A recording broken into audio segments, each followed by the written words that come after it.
February 2019. A private chat window. Samuel Lim, Chief Compliance Officer of the world's largest cryptocurrency exchange, types 7 words to a colleague. "We are operating a FING unlicensed securities exchange in the USA, bro." He hits send. He does not resign. He does not resign. He does not report it. He goes back to work. 4 years later, that message would cost his company $4.3 billion. It should have cost them everything. It didn't. Binance was not built like other companies. It had no headquarters, no central office, no country it called home. Changpeng Zhao, known universally as CZ, designed it that way. When regulators asked where Binance was based, he shrugged. When journalists pressed him, he smiled from hotel lobbies and WeWork spaces around the world. "I don't know where the headquarters is," he said. "I am sitting in a WeWork." This was not evasion, it was strategy. A company that exists nowhere can be prosecuted nowhere. A ghost cannot be arrested. CZ built the most powerful financial institution in cryptocurrency history on the premise that borders were irrelevant, that laws were suggestions, that the old rules of finance did not apply to the new world he was creating. He processed over $10 trillion in transactions. He became worth $96 billion at his peak. And he did it while knowingly serving terrorists, sanctions evaders, and money launderers. The internal documents tell the story. In 2018, Binance leadership drafted a plan they called Tai Chi. The name came from the martial art known for redirecting an opponent's force. The document outlined a deliberate strategy to deceive American regulators. Binance would create a separate entity called Binance US. It would be small, compliant, and visible. It would exist specifically to give regulators something to inspect. Meanwhile, the main Binance platform would continue serving American users through the back door. The Tai Chi document described Binance US as a regulatory sponge designed to achieve regulatory compliance and minimize impact to business. The typo was in the original. The intent was crystal clear. The system worked exactly as designed. Binance publicly announced that U.S. users were banned from the main platform. Press releases went out. Compliance statements were filed. The front door was locked and bolted. But the back door had a welcome mat. Binance assigned VIP hosts to high-value American clients. These hosts sent detailed instructions through Telegram and encrypted messaging apps. They taught clients how to install VPNs to mask their locations. They advised them to use non-US IP addresses when logging in. They helped them structure their accounts to avoid detection. One VIP host typed explicit instructions: "Please join from a non-US IP." The ban was theater. The business model depended on ignoring it. The compliance failures went far beyond American users. Binance processed transactions for users in Iran, Syria, Cuba, and North Korea nations under strict U.S. sanctions. The numbers are staggering. Between 2018 and 2022, Binance facilitated roughly $898 million in transactions involving sanctioned jurisdictions. The platform processed approximately 1.1 million transactions that violated U.S. sanctions. That works out to one illegal trade every 2 minutes for 4 years straight. The internal chats reveal a compliance department that saw everything and stopped nothing. When flagged accounts appeared, employees debated whether to act. One user was identified as extremely high risk for money laundering. The response from compliance staff: "Let them play." Another conversation joked about the transaction limits for terrorist organizations. Samuel Lim wrote, "Terrorists send small sums. Barely buy an AK-47 with $600. He was not alarmed. He was amused.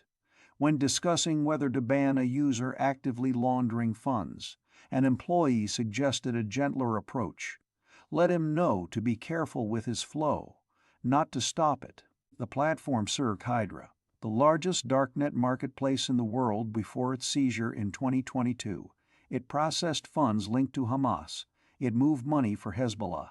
One account logged in from Caracas, Venezuela at 3:56 p.m., then logged in from Osaka, Japan At 1:30 a.m. the same night, physically impossible travel that screamed identity fraud, or worse. That single account moved $93 million in funds linked to Iranian sanctions evasion. The compliance team had tools to detect this. They deliberately turned down the sensitivity. Every flagged account was a potential customer lost. Every suspicious transaction was revenue. CZ knew. The DOJ would later establish that he personally received reports on compliance failures and did nothing. He was warned repeatedly that the platform was violating U.S. law. He was told that continuing to serve American users without registration was a federal crime. His response was to build more elaborate workarounds. When employees suggested actually complying with regulations, he dismissed the idea as impractical. The company's internal culture treated American law as an obstacle to be circumvented, not a rule to be followed. The reckoning came slowly, then all at once. Federal investigators spent years building their case. They obtained the chat logs. They traced the transactions. They documented the Tai Chi strategy. They mapped the VIP program that helped American whales hide behind VPNs. They calculated the sanctions violations down to the individual trade. And on November 21, 2023, at 3 p.m. Eastern Time, the Department of Justice announced a press conference. CZ flew to Seattle. The man who claimed to live nowhere, to exist in the cloud, to transcend the physical constraints of nation-states, walked into a federal courtroom and sat in a specific chair at a specific time. He was wearing a suit rare for a man who built his brand on hoodies and T-shirts. He was surrounded by lawyers. He looked small. The decentralized shield was gone. The ghost had materialized. He pleaded guilty to one count of violating the Bank Secrecy Act by failing to implement an adequate anti-money laundering program. He agreed to pay a $4.3 billion fine, the largest corporate penalty in Department of Justice history. He agreed to step down as CEO of Binance. He agreed to remain in the United States pending sentencing. Attorney General Merrick Garland stood at a podium and delivered the government's assessment. Binance became the world's largest cryptocurrency exchange in part because of the crimes it committed. The sentencing came on April 30, 2024. Prosecutors asked for 3 years in federal prison. They cited the scale of the violations. They cited the knowing facilitation of sanctions evasion. They cited the years of deliberate deception. They cited the terror financing that flowed through the platform while executives joked about AK-47 prices. 3 years, they argued, was appropriate for a man who had built a criminal enterprise masquerading as a technology company. The judge gave him 4 months. 4 months for $4.3 billion in fines. 4 months for $898 million in sanctions violations. 4 months for 1.1 million illegal transactions. 4 months for knowingly serving terrorists and money launderers while the compliance department watched and laughed. CZ would serve his time at a low-security facility. He would be out before Christmas. The criticism was immediate and fierce. Legal experts called the sentence a joke. Prosecutors had laid out a pattern of deliberate, sustained criminal conduct at the highest levels of the company.